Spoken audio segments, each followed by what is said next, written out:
Hello friends, Usha Rewa रसोई में आपका स्वागत है। और कैसे हैं आप लोग। आज मैं आपके लिए एक ब्रेकफास्ट रेसिपी लेकर आई हूँ। ये वैसे तो मैंने इसे डिनर में बनाया है, आप डिनर में भी बना के खा सकते हैं। ये एक फुल मील है, इडली और सांभर। और ये जो इडली है ना, मैंने ओट से बनाया है। बहुत आसानी से आप बना सकते हैं। कुछ लोगों को ओट से इडली बनाना शायद टफ लगता है, अच्छी नहीं बनती होगी, लेकिन मैं एकदम परफेक्ट तरीका बताऊंगी। और जो आपके यहाँ कभी कभार सब्जियां या दाल वगैरह बच जाती है ना, तो आप इसका रीयूज कैसे कर सकते हैं, मैं वो भी बताऊंगी। और मैंने उसी बची हुई दाल और सब्जी से ना ये सांभर बनाया है, और बहुत ही टेस्टी सांभर बनता है बची हुई दाल और सब्जी का। और जनरली सबके घरों में कभी ना कभी दाल बच गई, सब्जी बच गई, तो हम उसे ख़त्म तो कर लेते हैं, लेकिन ये सोच के खाते हैं कि अरे यार वेस्ट नहीं करना है, पैसे लगे हुए हैं। तो आप उसे एकदम नए तरीके से बना करके ना खा सकते हैं। तो देखिए, सबसे पहले चलिए हम इडली बनाते हैं। मैंने 2 कटोरी ओट्स ले लिया है, और मैं इसमें आधी कटोरी सूजी ले लूँगी। ये भी आधी कटोरी से कम लिया है मैंने, लेकिन मैं बाद में 1 मुट्ठी और ऐड कर दूंगी। और ये मैंने डाल दिया है छाछ, और मैं इसे अच्छे से मिक्स कर लूंगी। तो देखिए, मुझे जितनी रिक्वायरमेंट होगी ना, मैं उतना इसमें छाछ डालूंगी, क्योंकि ये कुछ देर बाद ना ये फूल जाएगा, और फूलने के बाद ना पूरा छाछ को एब्जॉर्ब कर लेता है। तो इसमें हम नमक डाल देंगे, और इसे अच्छे से मिक्स करके हम छोड़ देंगे 2 घंटे के लिए। वैसे आपको सुबह ब्रेकफास्ट में बनाना हो ना अगर ओट्स की इडली, तो आप रात को सोने के पहले ही इस तरीके से मिक्स करके ना आप फ्रिज में भी रख सकते हैं, या तो आप बाहर भी रख सकते हैं। तो बहुत सॉफ्ट हो जाती है ये जो हमारी ओट्स है। ये देखिए, ये सारा जो बटर मिल्क है ना, उसको इसने एब्जॉर्ब कर लिया है। और देखिए कितनी थिकनेस इसकी बढ़ गई है। तो हमें इस स्टेज में छाछ नहीं डालना है एक्स्ट्रा, हम इसे ग्राइंड कर लेंगे। और ग्राइंड करते समय हमें पानी या छाछ कुछ भी नहीं डालना है। जब आप ग्राइंड करेंगे ना, तो ये ऑटोमेटिक थोड़ा लिक्विडी हो जाता है ना, थोड़ा पतला हो जाएगा। तो हम इसे ऐसे ही ग्राइंड कर लेंगे।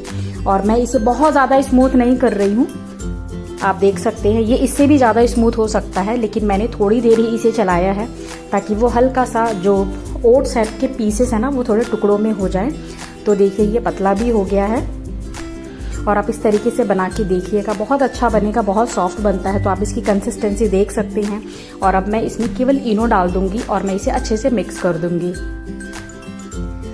अगर आपको ओट्स की इडली सुबह का भी ब्रेकफास्ट में बनाना हो ना, तो आप सेम यही स्टेप फॉलो कीजिए। और आप इसमें एक्स्ट्रा वेजिटेबल ऐड करके इसी स्टेज में डाल सकते हैं। इनो के पहले आप उसमें प्याज, मिर्च, धनिया, गाजर, मटर, स्वीट कॉर्न, जो भी वेजिटेबल आप डालना चाहते हैं ना, आप उसे ऐसे भी डाल सकते हैं, या हल्के से उसे भून करके भी आप डाल सकते हैं। मैं आपको एकदम प्लेन इडली बनाना बता रही हूँ, क्योंकि इसके साथ में आज सांभर बना रही हूँ। तो देखिए, ये अच्छे से मिक्स हो गया, और अब मैं इसे इडली ट्रे में डाल दूंगी स्टीम करने के लिए। और ये 7 से 8 मिनट में स्टीम हो जाता है। तो आप इसे ट्राई करके ज़रूर देखिएगा। और अगर आप हेल्दी खाना चाहती हैं, वेट लूज करना चाहते हैं, तो आपके लिए बहुत अच्छा ऑप्शन है। और वैसे भी ये ब्रेकफास्ट में एक वैरायटी लोग ढूंढते रहते हैं कि क्या नया बनाएं, तो ये बहुत ही बेस्ट चीज़ है आपके लिए। तो देखिए, ये हमारी इडली जो है ना, 7 से 8 मिनट में अच्छे से कुक हो जाएगी। और देखिए, हमारी जो इडली है अच्छे से फूल गई है, और उसमें कितना अच्छा सा क्रैक आ गया है। तो आपके घर में दाल चावल की इडली बनती होगी, जो हम फर्मेंटेशन करके बनाते हैं, सूजी की इडली बनती होगी। अगर ओट्स की इडली नहीं बनती है और आप बनाना चाहते हैं, तो आप इस तरीके से ट्राई कर सकते हैं। तो देखिए, ओट्स की इडली ना बहुत सॉफ्ट होती है। तो हल्का सा उसे ठंडा करके उसके बाद आप उसे निकालें। तो किनारे सबसे पहले मैंने अलग कर दिया है, उसके बाद मैंने गरम ही इसे निकाल रही हूँ। और आप देख सकते हैं इसमें कितना अच्छा क्रैक आया, बहुत गर्म है ये, और इसमें कितनी अच्छी जालियाँ पड़ी हुई हैं। बहुत सॉफ्ट और फ्लफी बना है ये, खाने में बहुत अच्छा लगता है। अगर आपको सांभर ना बनाना हो ना, तो आप इसके साथ कोई भी चटनी भी बना के एंजॉय कर सकते हैं। तो आप इसके साथ वेजिटेबल डाल करके भी बना सकते हैं ओट्स की इडली। तो आप ऐसे भी बनाइए, और सांभर, चटनी किसी के साथ भी आप एंजॉय कर सकते हैं। तो अब देखिए, मेरी एक इडली बहुत सॉफ्ट बनी है, जालीदार बनी हुई है। तो आप इसका ध्यान रखिएगा। अगर आप बैटर को बहुत ज़्यादा पतला कर देंगे ना, तो वो बनते समय तो फूल जाएगी, लेकिन ठंडी होने के बाद फिर वो चपटी हो जाती है वो इडली, है ना। कई बार ऐसा होता है कि इडली फूल तो जाती है, फिर बाद में चपटी हो जाती है। तो उसका यही रीज़न होता है, हमारा बैटर बहुत ज़्यादा पतला होता है। तो देखिए, मैंने कड़ी पत्ता, मिर्च और प्याज चॉप कर लिया है, और ये अरहर की दाल है जो मेरी काफ़ी थिक हो गई थी आज दोपहर में, पानी उसमें कम हो गया था। ये लौकी चने की दाल की मैंने सब्जी बनाई थी और ये गोभी की सूखी सब्जी बनाई थी, मेरी सुबह की बची हुई है। और ये मैंने 2 टमाटर की प्यूरी बना ली है। तो अब मैं इसका सांभर बनाऊंगी। तो मेरे पास दाल और सब्जियां दोनों बची हुई हैं।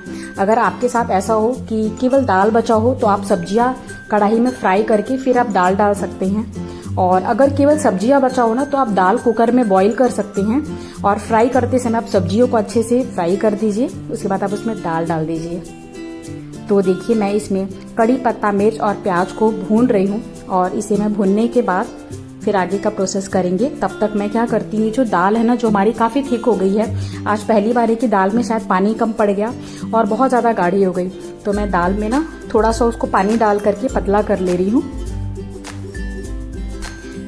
पतला करने के बाद हम इसे सांभर में यूज़ कर लेंगे।